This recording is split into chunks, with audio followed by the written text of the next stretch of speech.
Hello everyone, I'm Valiant, and did you know that you can actually be scared to death? That's right, it's a real issue for many, though not very common, and you can read about these cases online, which means we should all be pretty careful with the media we choose to consume. But not me. Nothing scares me. I've seen every other horror movie, creepypasta, and horror story out there. None of it ever got to me.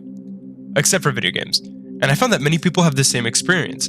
And with that, today we're going to try and figure out how games scare you.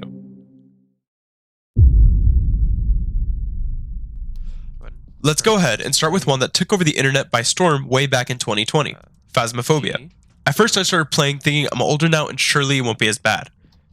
And at first I was right. Everything was fine and chill, the EMF reader went up a little bit, but that was all. But then when I went out to the van to grab the voice box, I came back and then... Are you here? Who hurt?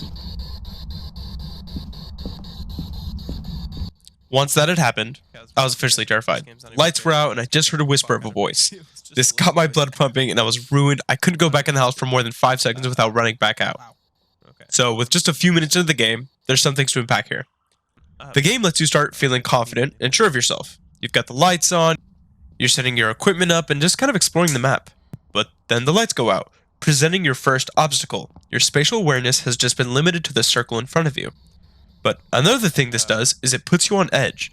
It didn't have to be lights, it could have started with any sort of activity. But what matters is it makes you aware of the ghost's presence, making you feel uneasy. But it's a game, and you have an objective to complete, so you have to continue. You muster up the courage and continue playing. But in choosing to continue to play, you are put in a very awkward position, where you both do not want to interact with the ghost as to avoid being frightened, but are forced to aggravate it in order to get clues on what type of ghost it is. It's very similar to if you've had to catch an animal in your home. You'd rather avoid it completely, but you still have to catch it, so not interacting isn't an option. So you're uneasy, trying to avoid the ghost, but still trying to complete your objective, all while you have nothing but a shitty flashlight. Then the next scare happened, which for me was the voice box. Hearing anything in that moment terrified me, and I did what instinctively came to me. I ran out into the van and quit the game. While most of you might think that's ridiculous, and it is ridiculous, I'm trying to approach this from the most scared angle possible. And in this case, I was so scared, I had no reason to continue playing. But here's the thing, I have 14 hours in this game. Don't get me wrong, it's not a lot, but I haven't been hopping in for 5 minutes and hopping back out. What's kept me in? It's the multiplayer. That's right, I played this game in single player, which meant that there was no reason for me to not leave. But if you were to play with friends, not only would it become much less terrifying, but you'd be surrounded by your mates, giving you social pressure to not leave the game, ruining the group's fun. And that's what made Phasmophobia so popular. People screaming, planning, and playing all together. And it just made it such a good thing to watch. And you lose all of that if you decide to play solo. So Phasmophobia overall can actually be pretty scary, even with friends. But if it were to be a total wuss playing it, they'd have no reason not to leave, assuming they're playing by themselves. You know what can help with that loneliness, though? Subscribing to the channel and sharing this video with someone you're hoping to get closer with. Maybe you can bond over it. Anyways, here's the next game. Next up is a game that holds the hearts of many, including myself, Five Nights at Freddy's. But because I lost my old Steam account, that means I also lost all my Five Nights at Freddy's games. And I didn't really want to buy any of them again, so I just got the free Ultimate Custom Night. I know I'm cheap, but here's the thing. I don't care.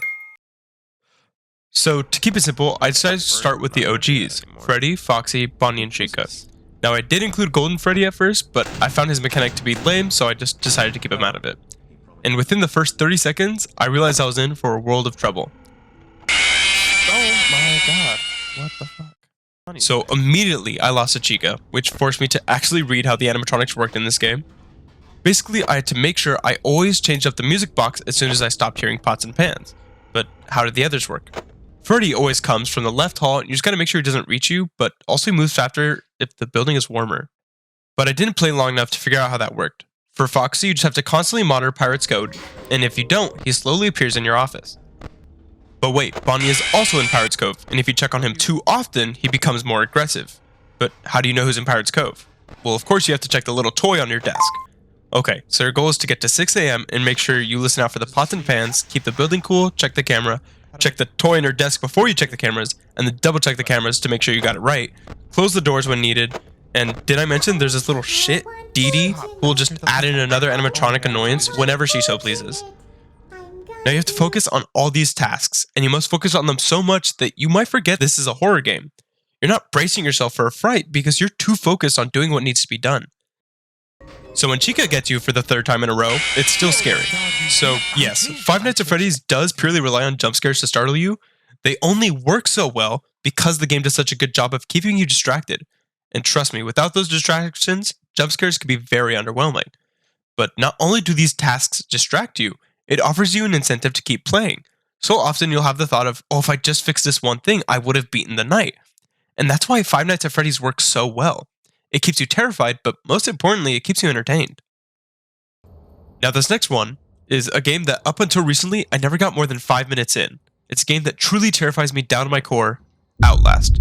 Now, I have tried to play this game 3 times in the past, but the environment was so spooky and the sound so egregious that I just couldn't get past the first big scare. Here's the thing.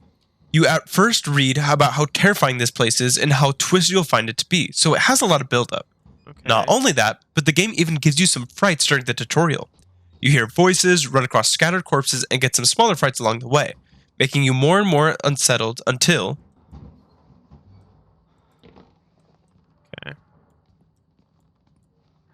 Oh, son of a bitch. Oh. Oh my god, that scared the shit out of me.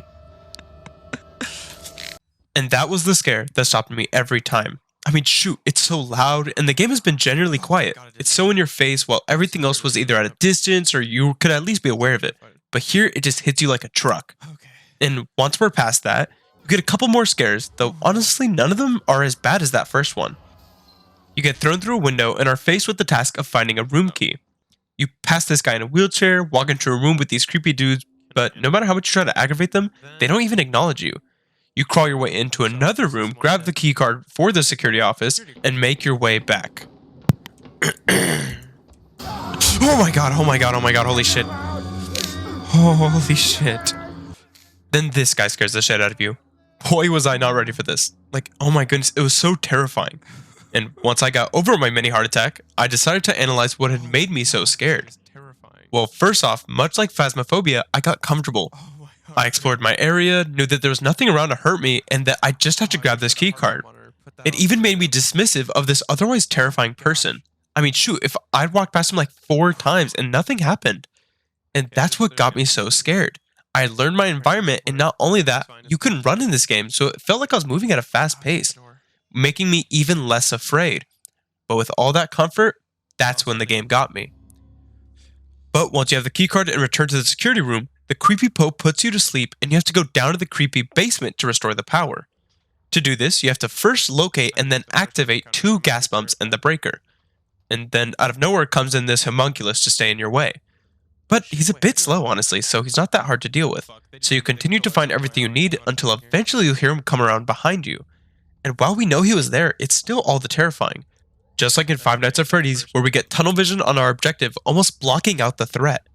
This game is by far the most terrifying and enticing to play. It's a very interesting story, and not only that, but its surprisingly simple objectives make it welcoming to new players. So those are some games that do horror right, but let's talk about games that didn't even spook me, the world's biggest wimp. First up, we have Amnesia, a machine for pigs. While I've never played the original, I just happened to own this one, so I decided to try that one. It was tame, like super tame. The story actually seems really interesting to me, but like 40 minutes of playing, I didn't even get nervous. There was no tension built, no jump scares, no unsettling atmosphere. It was just a game with like pretty visuals and a cool story. Maybe it gets super scary down the line, but if I want to get scared within an hour, this just isn't the game. And next up is a game where I had the exact same problem. Layers of Fear 2. Now, I've only ever heard of reviews for this game, and they were actually pretty good. So when I was looking for a horror game, I decided to give this one a shot. The game starts out on a cruise ship, and you're an actor, and you're getting through this mental struggle of what that means to you and how it wears you down. The game, first of all, is just too pretty to be scary. I'm sorry, maybe there's some games that could do it, but it's just so beautiful and the visuals are so nice, it's hard for me to feel fear when everything's so pretty. But not only is the game too good looking, it's also just not scary. Like, I played this for a little over an hour before I realized I wasn't going to get scared anytime soon. The story's amazing, the artistic direction even better, and a wonderful way of weaving storytelling and gameplay together. And even with all these positives, it failed to make me scared like even a little bit. Even the jump scares didn't really get me. In fact, when they happened, they were so insignificant that I thought they were bugs, like something was wrong with my game. And in case I didn't make it abundantly clear, I'm not trying to dog on these two games. They're actually really cool, and I plan on beating them both to completion. But in a video about how games scare you, these just don't. And that's about it. Games can scare you with a couple different methods, and honestly, it can all be quite a lot of fun. Something that I forgot about playing these horror games is the adrenaline you get when you're scared. It's such a rush that you don't really get from other games. And while these games can be addicting, you know what else is addicting? Subscribing and watching some of the other videos we've got here. And be sure to check back because this next video is going to be a strong contender for my favorite. Anyways, that's all from me, Valiant, and have a great rest of your day.